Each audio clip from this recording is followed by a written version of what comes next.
Hi there, James here again. I'm just going to go over the Cigar Box guitars that I've made so far. You can see this one, an attempt to sort of dress it up rather than just a square edge. I kind of gave it a slash cut there.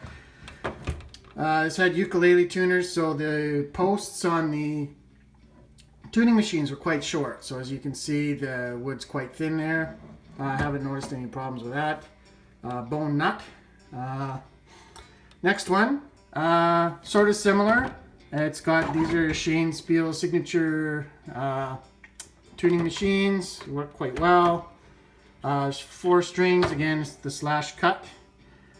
Just to dress it up, I put one of those things where you can squish a penny and stretch it out. This one's from Pikes Peak, and I just screwed it on there. Again, a bone nut. Next one gets a little fancier. I sort of made a bit of a outline cut here to use a beer bottle cap to dress it up a little bit. This one's hollowed out. I wouldn't recommend exactly using the same method, as I found it sort of weakens this portion.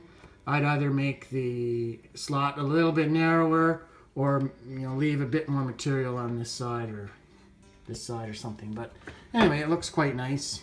It's just a ganged tuner here.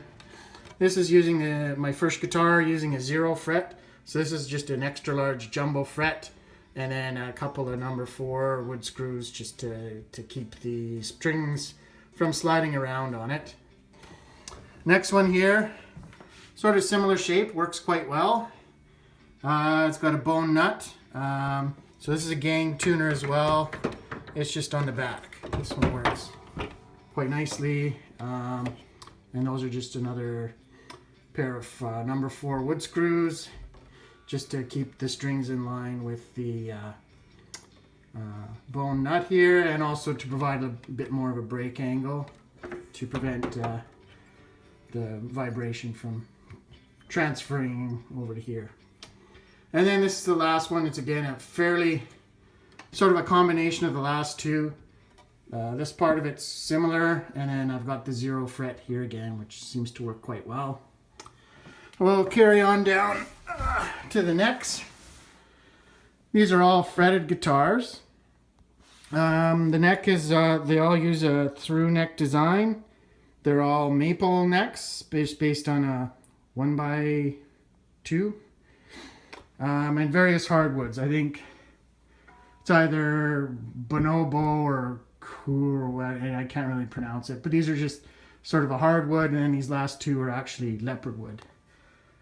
The fret markers, here they're actually 0.7 millimeter picks that I just hole punch.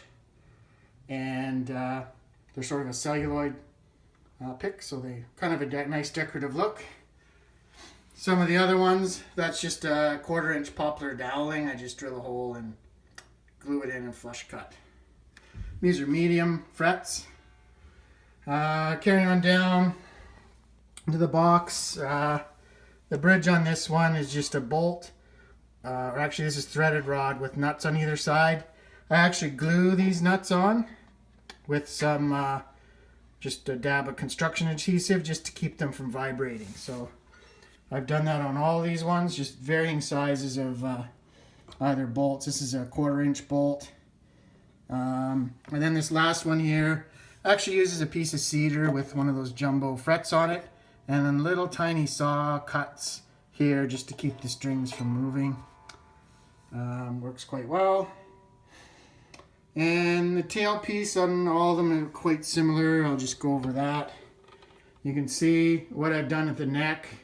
This is sort of a 1/4 inch fingerboard here. Then I use the same wood behind the neck here, and that carries on all the way through to the bottom. And I just put it a little bit on the back just to sort of dress it up. The string retainers, I'm using, I think it's 3/16. Anyway, it's the smallest non-metric brake line that I could buy. So I just have a flaring tool and I just flare out the end. And then cut it to about just a little bit under the thickness of the wood there. And just glue it in place. And then in the very back, I just stick some 440 nuts in there just to hold onto the ball of the string. So that seems to work quite well. They all have a piezo pickup and with no volume control, and it just has a 1/4-inch plug here where it plugs directly into the amp. Some of them have sound holes, some of them don't. Whether it's really necessary or not, I'm not really sure. Just this last one is a bit of a special box. Here I cut 2 F-holes in there. And this is a box I got from sort of someone who was selling some vintage box. So I bought a box of vintage cigar boxes. So this one is from H. Simon & Sons Limited. It's the Pandora is the brand of cigars. And they were in business under that name to about 1958. So the newest box that box would be is from 1958. So it's been around for a little while. Also, this one I actually put a base bar, and what it is just a rib or a piece of reinforcement from about here to about here. And you can look it up. They use it on violin construction. So anyway, I tried it out. Whether it sounds better or not, I'll let you decide. I'll play these a little bit later. Okay, I'm just going to play a couple of these guitars just so you can see what they sound like. A few notes on these paper covered boxes. I put a piece of wood, like about a poplar 1x2 here and here, just to give a bit of strength, something for the neck to glue to, a bit of more surface area, and then something for the strap pin to thread into. Also for these bridges that I use with either a bolt or a threaded rod and 2 nuts. I do that for a couple reasons. One is just to give 2 sort of contact patches, I call them, to touch the vibrating surface. As I found that if I use an eye bolt, particularly with the license plate guitars, that would you could, if they weren't exactly flat, you can get a bit of a vibration. So to reduce the chance of sort of a buzz, I just use this method, and I use it for the cigar box ones too. It's probably not necessary for the cigar box ones, but anyway, I like doing it that way. And I glue the nut to the bolt, not to the box. So it's, again, the threads don't really, it's not a super tight fit. So I just put that dab of glue in there just to prevent it from vibrating as well. Again, it's something I noticed with the license plate ones, but it just reduces the chance of that buzz. Anyway, I'll just play a song with a few individual notes and a few chords.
Okay, now I'll play with the vintage cigar box. Same song.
Okay, I don't think there's any doubt that they do sound different. Anyway, I'll leave it up to you as to which sounds better. And again, I'm going over these guitars not because they're the right way necessarily to build these things, but it's just the way that I've done it. You might find some of the techniques interesting, and again, I look forward to seeing other people's videos and getting some ideas from them as well. Anyway, thanks for listening, and we'll keep building and keep playing.